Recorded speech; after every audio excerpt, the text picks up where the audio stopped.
بسم اللہ الرحمن الرحیم، السلام علیکم، میں ہوں زین العابدین۔ آپ دیکھ رہے ہیں پروگرام سچ بات نصرت مرزا صاحب کے ساتھ۔ آج کے موضوعات آپ نے دیکھ لیے۔ مرزا صاحب السلام علیکم۔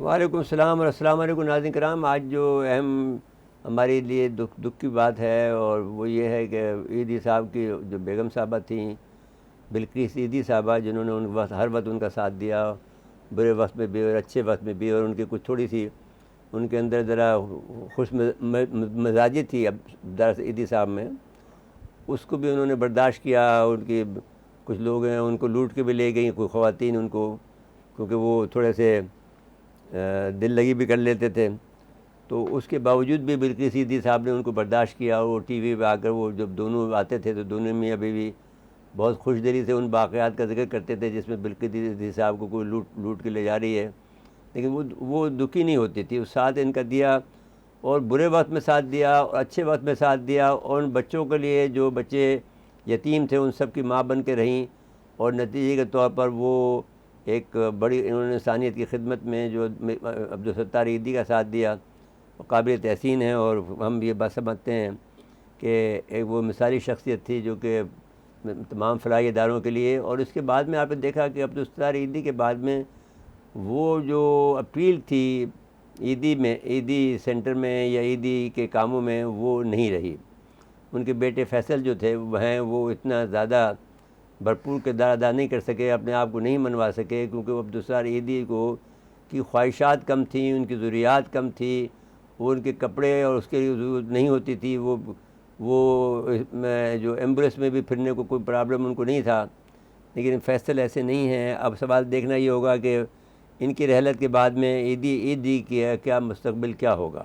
تو اللہ تعالیٰ ہم دعا کرتے ہیں کہ اللہ تعالیٰ انہیں غریق رحمت کرے، جو خدمت انہوں نے انسانیت کی ہے وہ خدمت کا استعارہ بنی ہے، اور خدمت کے حوالے سے symbol of service for the mankind بنی ہے۔ تو ہم اس لحاظ سے ہم ان کو خراج تحسین پیش کرتے ہیں، خراج عقیدت پیش کرتے ہیں، اور دعا گو ہیں کہ اللہ تعالیٰ انہیں اپنے جوار رحمت میں جگہ دے اور اعلیٰ سے اعلیٰ مقام عطا فرمائے جس کی وہ اللہ تعالیٰ مستحق سمجھتا ہو۔ اس حوالے سے تو اب اس کے بعد میں دوسری بات جو ہم بات کرنا چاہتے ہیں وہ یہ ہے کہ ہم اس پورے سال سے دیکھ رہے ہیں کہ جب سے یہ سال شروع ہوا ہے یا جب سے افغانستان کی حکومت آئی ہے، یہ جو طالبان کی حکومت آئی ہے ہمارے علاقے میں، جو یعنی 30 اگست کے بعد 2021 کے بعد 31 اگست 2021 کے بعد میں، اور پھر کچھ 2 دنوں چھوڑ کر پھر ہم پر حملے کی جو شدت ہے وہ بہت بڑھ گئی ہے۔ پہلے بلوچستان میں ہوتا رہا اور اس کے اندر ہم نے اعتراض کیا تھا کہ یہ جو FFC ہے یہ کیا کر رہی ہے، تو پھر وہاں ہمارے چیف آف آرمی صاحب گئے تھے اور پھر معاملات کو سدھر گئے تھے، وہاں پر بحث تجارت ہو گئی۔ اب مسلسل اگر ہم آپ کو دیکھیں تو یہ کوئی جو سلسلہ اس سال ہوا ہے اس کے اندر آج ابھی اب دیکھیے کہ عجیب عالم ہے کہ جنوری سے لے کر اب تک 105 افراد کی شہادتیں ہوئی ہیں۔ اب یہ کس قسم کی کمانڈ اینڈ کنٹرول سسٹم ہے کہ آپ کے جو شہادتیں زیادہ ہو رہی ہیں، جو فوج ہے مکمل طور پر، اور آپ کے دشمن آپ کو گھات لگا کے میں شہید کر دیتے ہیں۔ کس قسم کا آپ کا کمانڈر ہے وہاں کا جو وہ اس قسم کے احکامات دیتا ہے، اور وہ آپ کا اور آپ چیف، یہ سوال یہ نشان چیف آرمی صاحب پہ بھی ہے کہ آپ کس طرح سے اس کو مینیج کر رہے ہیں کہ آپ اتنے نوجوان روزانہ شہید ہو رہے ہیں۔ روزانہ سے مراد یہ ہے کہ جب بھی دیکھو یہی بات ہوتی ہے، ایک ہفتہ بھی نہیں گزرتا ہے، ایک جمعہ ہوتا ہے کہ دوسرا جمعہ ہوتا ہے تو اس کی شہادت تعداد بڑھ جاتی ہے۔ اب اس وقت جو ہے جو کل کا جو واقعہ ہوا، 7 ہمارے جوان شہید ہوئے ہیں، 4 دہشت گرد مارے گئے۔ اب یہ بھی کچھ یہ ریشیو ہے۔ اگر یہ ہو کہ آپ کے ہمارے 7 گئے اور ان کے 27 گئے ہیں یا 37 گئے ہیں یا 40 گئے ہیں، جب تو کوئی بات بھی ہوئی کہ فوج لڑ رہی ہے کسی دہشت گردوں سے، یہ تو ایسا معلوم ہو رہا ہے کہ جب آپ کو بالکل انہوں نے پنجرے میں بند کیا ہوا اور آپ کو مار رہے ہیں، آپ کے ہاتھ باندھے ہوئے ہیں، آپ کو مار رہے ہیں۔ تو یہ سوال کمانڈر پہ کھڑا ہوتا ہے، اور پھر آخر میں جا کر چلتا پھر چیف آف آرمی اسٹاف پہ جاتا ہے کہ بھئی آپ کیا کر رہے ہیں، یہ کیا تماشا ہے کہ ہمارے نوجوان جو ہے روزانہ شہید ہو رہے ہیں۔ یعنی جو کچھ بھی سیاسی یہاں میدان میں لگ رہا ہے یہ 5th جنریشن وار کا حصہ ہے، یہ بھی صرف 5th جنریشن وار کا حصہ ہے جو کہ افغانستان کی سرحد میں ہو رہا ہے یا شمالی وزیرستان میں یا جنوبی وزیرستان میں ہو رہا ہے، یہ بھی 5th جنریشن وار ہے۔ ایک طرف سے آپ آپ کو بالآخر امریکہ کو منہ دینا پڑے گا. منہ دینے سے مراد ہے کہ اس کا مقابلہ کرنا پڑے گا, اس کو منہ توڑ جواب دینا پڑے گا ان اینی کیس. بیکاز میں یہ بات آپ سے بار بار یہ کہتا ہوں کہ ان کے درمیان میں کوئی خفیہ معاہدہ ہے اور وہ ڈیویڈنڈ لائن مانتے نہیں ہیں, تو پھر اس کے بعد میں ہماری ان کی دوستی کیا مطلب ہے, کیا معنی رکھتی ہے؟ آپ کو اس بات کو کہنا چاہیے. پھر ایک بات بھی یاد رکھیں کہ یہ بات ایک جو پیشن گوئی ہے نعمت اللہ شاہ ولی کی, کہ جو ایک وقت آئے گا کہ 3 دفعہ یہ جو دریا ہے, اٹک کا دریا ہے, یہ 3 دفعہ خون میں نہائے گا, بالکل خون ہی خون ہوگا اس کے اندر. تو کیا وہ زمانہ آ رہا ہے کہ اٹیک یہ لوگ کریں گے ہم پر, اور پھر اس کے بعد میں پھر آئیں گے ایران سے اور ازبکستان سے اور رشیا سے سب لوگ آئیں گے آپ کی مدد کریں. تو اگر ہم نے ابھی سے اگر فرض کریں انہوں نے باہر ہماری توڑی ہے تو اس کو باہر کو جوڑو اور آپ کا سے ایسی بڑی دیوار کھڑی کر دو جو کہ کتنے بھی وہ لوگ توپے مارے, کتنے گولے کھڑے نہیں ہٹا سکے. وہ جو یاجوج ماجوج کی قوم کے ساتھ جو سلوک کیا گیا وہ ان کے ساتھ کرو, کیونکہ یہ لوگ ایسے ہی اس قابل ہیں. جہاں پر یہ دیوار کھڑی ہے, جہاں پر ہم نے بال لگائی, وہاں باڑ کی بجائے وہ آپ کو وہی یاجوج ماجوج کی جو کے خلاف جو کھڑی تھی, یہ یاجوج ماجوج کا کردار ادا کر رہے ہیں جو ہمارے آدمیوں کو مار رہے ہیں, تو آپ شہید کر رہے ہیں. تو اب یہ ایسا نہیں ہو سکتا کہ اب یہ دہشت گردوں کا نیٹ ورک کی بات چھوڑ دیں. یہ 5th جنریشن وار کا حصہ ہے, یہ امریکہ اس کے پیچھے ہے, افغان طالبان اس کے پیچھے ہیں, اور یہ ایسا ممکن نہیں ہے. آپ ہم سے کہیں گے کہ صاحب یہ آپ بھی 5th جنریشن وار کا حصہ بن رہے ہیں جب آپ یہ باتیں کر رہے ہیں. بھائی اپنی جب ہمارا آدمی شہید ہو رہا ہے تو اب ہم کیا کریں؟ ہم چپ بیٹھے رہیں کہ ہمارا آدمی شہید ہو رہا ہے اور آپ چپ بیٹھے رہیں؟ یہ کیسے ہو سکتا ہے؟ یعنی ہماری فوج کا وہ جوان جس پر ہم فخر کرتے ہیں, جو کہ ہم یہ سمجھتے ہیں کہ جو ایک ہمارا جو سب سے سخت جان ہماری جو ہے فوج کا جو نوجوان ہے وہ ایک کے بعد ایک شہید ہو رہا ہے روزانہ کی. اب دیکھیں نا, اگر آپ دیکھیں کہ 24 مارچ 2022 کو جو ہے افغان دراندازی کی کوشش میں ناکام ہوئی, 4 فوجی شہید ہو گئے. 3 فروری 2022 کو نوشکی پنجگور میں دہشت گردوں کا بڑا مرتبہ 13 دہشت گرد ہلاک ہوئے, ایک افسر سمیت 7 ہلاک ہمارے ہو گئے. اب یہ اس کے بعد تو پھر یہ جو واقعہ ہوا 3 فروری کے بعد تو پھر ہم نے بہت شور مچایا تھا, تو پھر چیف آرمی صاحب وہاں گئے تھے. اس کے بعد سے وہاں خیر کی خبریں آ رہی ہیں, زیادہ بڑی خبریں نہیں آ رہی ہیں, لیکن یہ تو روز کے واقعات ہم سننے کو مل رہے ہیں جو میں نے وہاں پر چاروں طرف سے, شمالی وزیرستان, جنوبی وزیرستان, دونوں میں یہ ایسا کام ہو رہا ہے جیسے کہ پھر سے دوبارہ سے وہ لوگ گھسا ہیں. بھائی اس کو پہلے تو اس کو بند کرو, اور جو جتنے بھی ہمارے افغان بھائی آئے ہیں ان کو نکالو یہاں سے. ان میں سے ہی آدمی آتے ہیں یا وہاں سے آ رہے. پھر ایک اور واقعہ ہوا ہے کہ بدخشاں کے صوبے سے وہاں پر ہمارے چترال کے وہ گولہ باری ہوئی ہے. جی, یہ کیسے برداشت کیا جا سکتا ہے؟ یہ تو وہی معاملہ ہو رہا ہے کہ وہ آپ کو الٹیمیٹلی وہ حملہ کرنا چاہتے ہیں, آپ کے قبضہ کرنا چاہتے ہیں اس کو گلگت بلتستان کو, تاکہ وہ سی پیک کو, اصل میں تو سی پیک پہ حملہ. تو اب آپ کو فیصلہ کرنا پڑے گا کہ آپ کو جو آپ کے جو اسٹڈی ساتھی جو ہیں, جن کو آپ اسٹڈی ساتھی کہتے ہیں کہ صاحب ہمارے امریکہ اسٹڈی اتحادی ہے, وہ آپ کا اتحادی ہے یا آپ کا دشمن ہے, یا آپ کے آدمی کو شہید کر رہا ہے. یہ فیصلہ کرنا پڑے گا نا. اب تو یہ وقت آ گیا فیصلہ کرنے کا. آپ کو ون سائڈ آپ کو لینی پڑے گی, اینڈ دین اور اللہ کا نام لیں, پھر بعد میں بات ختم ہو جائے گی بات. یہ کیا کر سکتے ہیں یہ لوگ, جو لوگ غلط غداری کر رہے ہیں؟ اگر یہ طالبان اگر کر رہے ہیں, طالبان کریں ہمارے ساتھ غداری کر رہے ہیں, بے وفائی کر رہے ہیں, بڑا ظلم کر رہے ہیں کہ یہ لوگ جو ہیں جس انداز سے یہ لوگ کریں. بدخشاں میں کون گیا تھا؟ بدخشاں میں طالبان ہی گئے تھے, اور اس علاقے طالبان گئے جو ہمارے خلاف علاقہ ہے. جی, تو وہ سب سے ان کے اوپر پھولوں کے ہاروں سے استقبال ہوا تھا. وہاں پہ تو شریف لوگ, غریب لوگ رہتے ہیں بدخشاں کے اندر, ان کے پاس کوئی ایک بھی ہتھیار نہیں تھا. تو آپ جب بدخشاں کا صوبہ جو ہے وہ لگتا ہے آپ کا چترال کے ساتھ میں, گلگت بلتستان کے ساتھ میں. جی, تو اور وہ علاقہ ہے جہاں کہ ان کے امریکہ جو چائنا کے ساتھ لگتا ہے, وہ لگتا ہے گلگت سے بالکل ساتھ لگتا ہے, تاجکستان سے لگتا ہے ہمارا صوبہ, ہمارا سرحد. تو اب یہ ہے کہ نہیں, اب نہیں, یہ بات ایسے نہیں ہو سکتی. چیف صاحب یہ آپ کو اس کا فیصلہ کرنا پڑے گا. 105 افراد جو ہیں جنوری سے لے کر اب تک شہید ہوئے ہیں. 105 افراد کا فگر کوئی کم نہیں ہے. تو اب یہ اتنا فگر تو اگر انڈیا کے ساتھ جنگ ہو تو اس میں اتنی شہادتیں نہیں ہوں گی. یہ کیا تماشا ہو رہا ہے بھائی؟ آپ اس پہ مہربانی کریں, یہ چھوڑ دیں یہ جو کوئی ہو رہا ہے. جو کوئی یہ امریکہ آپ کو پیٹرول ڈالر کے, دیکھیے اب یہ بحث جب آپ کرتے ہیں تو میں آپ سے یہ کہتا ہوں بار بار کہ یہ اس وجہ سے نہیں ہوئی ہے. یہ پیٹرول ڈالر کی وجہ سے عمران کو نکالا گیا, اور اس کی گواہی ایک نہیں 10 آدمی دے رہے ہیں. جو یہ فیصلہ ہوا تھا بیجنگ میں جب اس کی ملاقات ہوئی ہے عمران کی اور پیوٹن کی, کہ آپ جو ناصر میں نے محترمہ جسٹس ناصر صاحبہ کی جو بہو ہے وہ لکھ رہی ہیں ایک آرٹیکل میں، کہہ رہی ہیں کہ صاحب یہ بات یوں نہیں ہے، بات یہ ہے کہ پیٹرول ڈالر کا جو معاہدہ شاہ فیصل کے درمیان میں اور نکسن کے درمیان میں 1974 میں ہوا تھا، اس کے تحت یہ فیصلہ یہ ہوا تھا کہ صاحب اب یہ سارے جو میں پیٹرول بکے گا وہ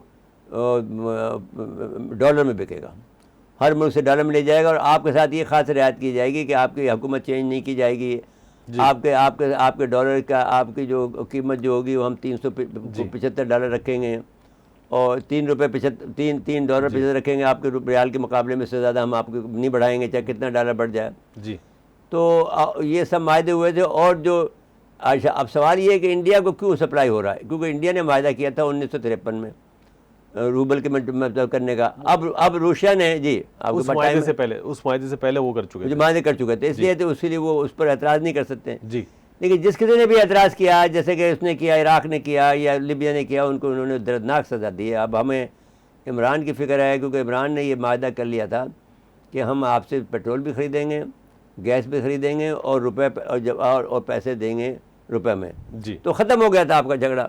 تو اس وقت آپ کو، میرا یہ خیال تھا، ابھی بھی میں آپ سے یہ کہتا ہوں کہ اس صورتحال کو آپ جیسا مدبر آدمی، میں آپ کو مدبر کہتا ہوں، چیف آف آرمی صاحب یعنی باجوہ صاحب، میں نے جانتا ہوں کہ آپ ایک بہت ہی سمجھدار، سلجھے ہوئے، بڑے لائق اور اعلیٰ ذہن کے مالک ہیں.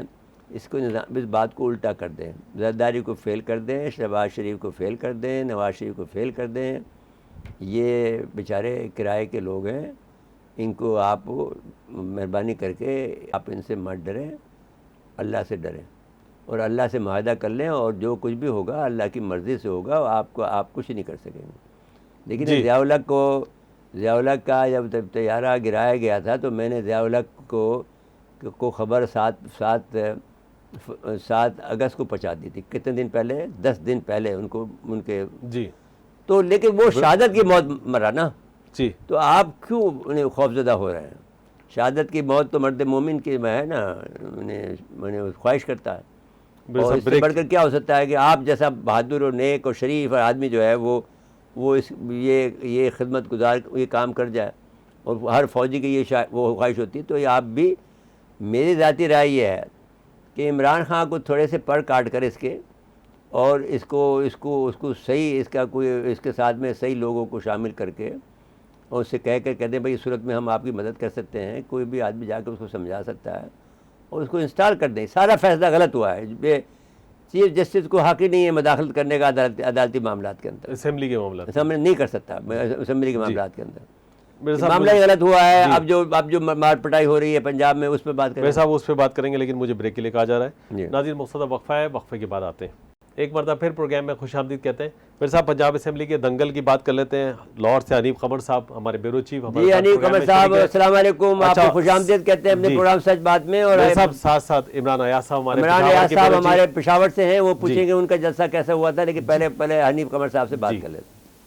جی حنیف قمر صاحب، آپ فرمائیں کہ یہ جو پنجاب اسمبلی میں اس وقت دنگل ہو رہا ہے، اس کی لیٹسٹ خبریں کیا ہیں؟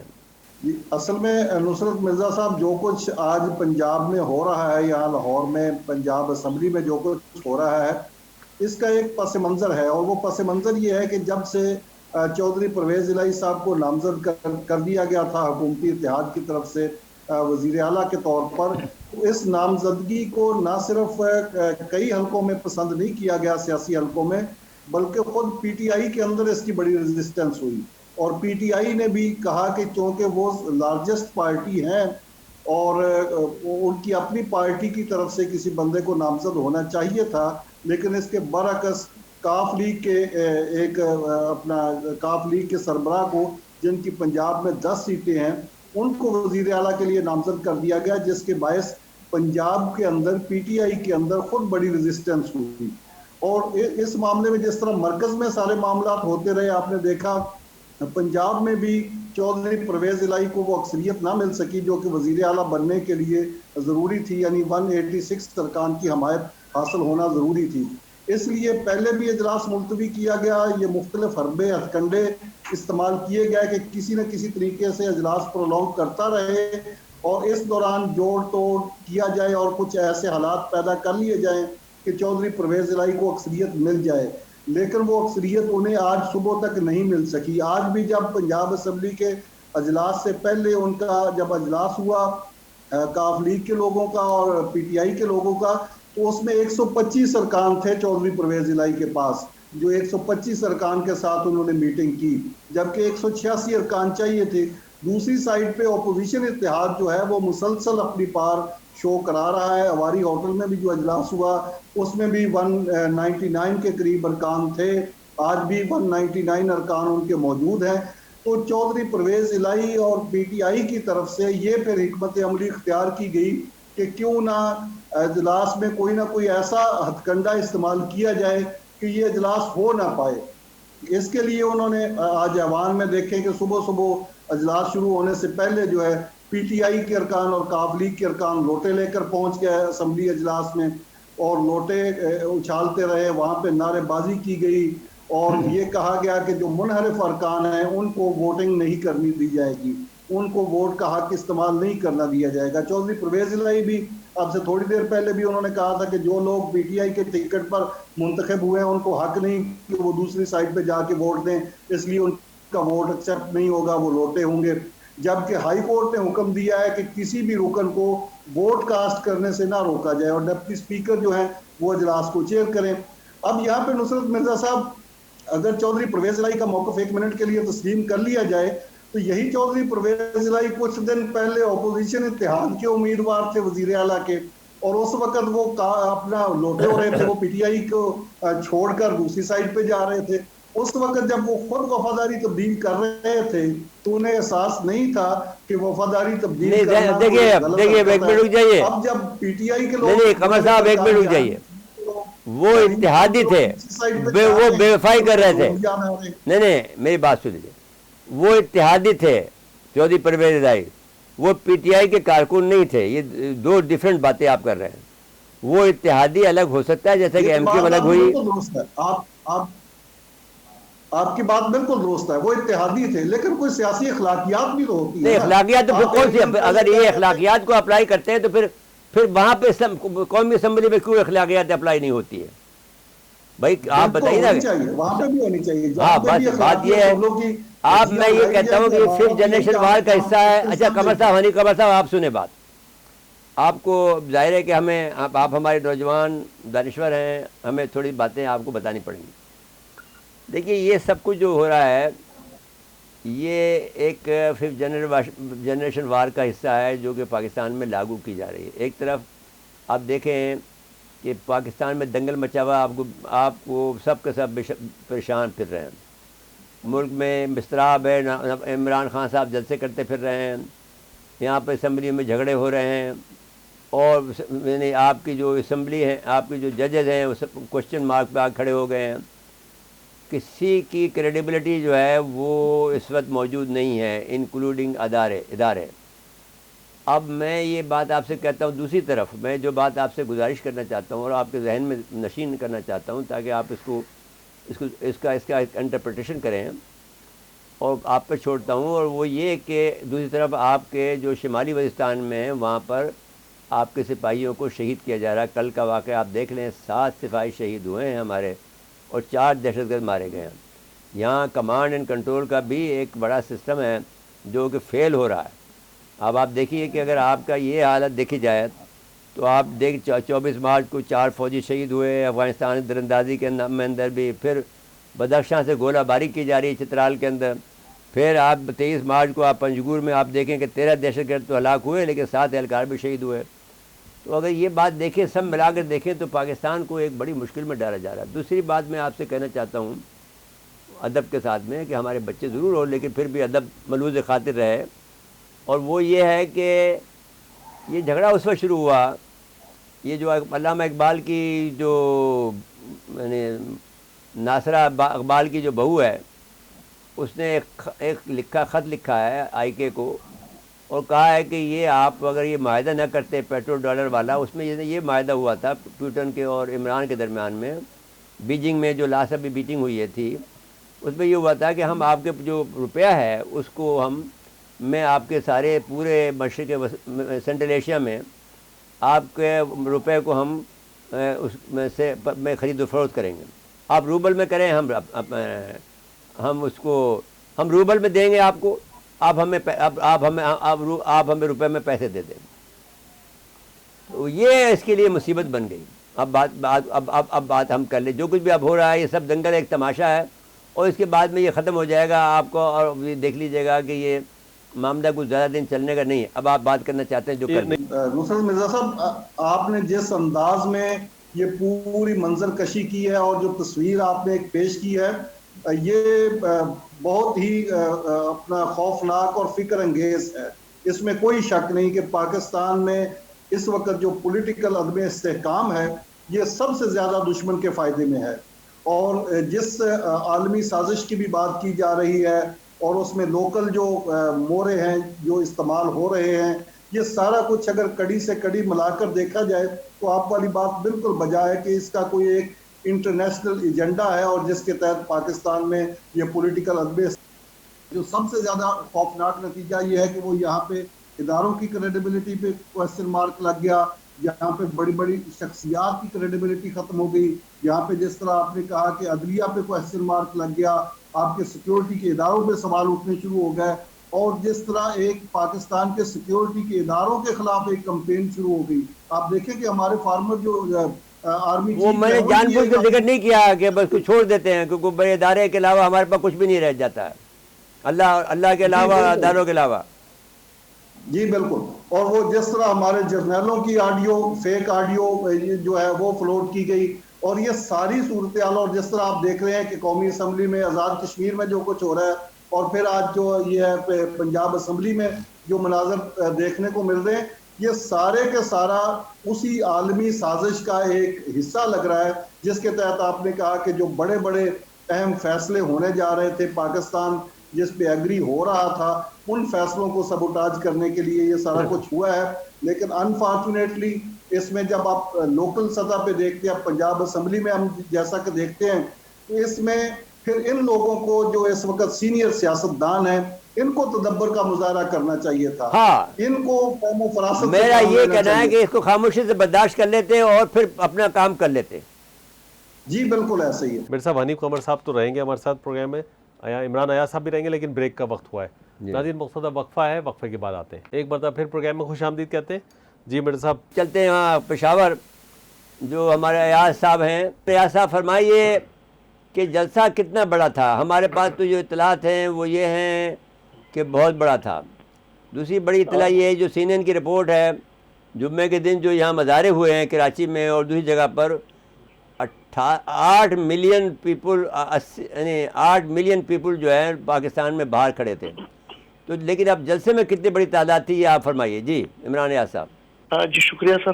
جلسہ تو یہ کہ جس طرح خان صاحب ماضی میں سر جلسے کیا کرتے تھے اس طرح کا جلسہ تو نہیں تھا, لیکن جو جلسہ ہوا ہے میں کہہ سکتا ہوں کہ میرا جو اپنا خیال تھا کہ اتنے بڑے لوگ جمع نہیں ہو سکیں گے, لیکن انہوں نے تحریک انصاف نے بہت سارے لوگوں کو اس دن بھی جمع کیا تھا, اور قریباً جو بتائی جا رہی جو رپورٹ ہے اداروں کی, جو اسپیشل برانچ کی, ان کا کہنا تھا کہ 40 سے 50 ہزار لوگ وہ جمع ہوئے تھے. لیکن میرا اپنا خیال ہے کہ اس سے کئی زیادہ لوگ جو تھے وہ اس جلسے میں موجود تھے. اس کو ڈبل کر لیں کم سے کم, اس لحاظ سے کہ اسپیشل والوں کی رپورٹ ہمیشہ آدھی ہوتی ہے. ہم تو بچپن سے دیکھتے آ رہے ہیں, 1960 سے ہم یہ دیکھتے آ رہے ہیں کہ وہ رپورٹ اتنی دیتے ہیں. جب ہمارا اسٹوڈنٹ لوگ کا, ہم جب اسٹوڈنٹ یونین میں تھے تو ہمارا 10,000 کا جلسہ ہوتا تھا. ہمیں پتہ تھا کہ ہم نے 2,000 کہاں سے لیے ہیں, 2,000 کہاں سے لیے ہیں, 5,000 کہاں سے بچے لیے ہیں, اسٹوڈنٹ لیے ہیں. تو وہ ہمارے کہتے تھے صاحب ان کا جو ہے وہ 2,000 کا ہے. ہم 10,000 ہوتے تھے, وہ 2,000 بتاتے تھے. جی نہیں سر, جلسہ واقعی ان کا بہت بڑا جلسہ تھا, بہت زیادہ لوگ آئے تھے. لیکن ایک چیز کی جو میں نے کمی محسوس کی ہے کہ پشاور کے لوگوں کی انتہائی اس میں کمی تھی. سوات سے بہت زیادہ لوگ آئے تھے کیونکہ ہمارے وزیر اعلیٰ صاحب جو ہے ان کا تعلق سوات سے ہے. سوات میں انہوں نے بہت زیادہ کام کیے ہوئے ہیں, سڑکیں, بہت ساری چیزیں انہوں نے وہاں پہ بنائی ہوئی ہیں. تو سوات کے لوگ انتہائی کافی زیادہ تعداد میں آئے ہوئے تھے. چارسدہ سے لوگ آئے ہوئے تھے کافی تعداد میں, مردان سے آئے ہوئے تھے, کوہاٹ, ہری پور. پشاور کی پریزنس نہیں تھی.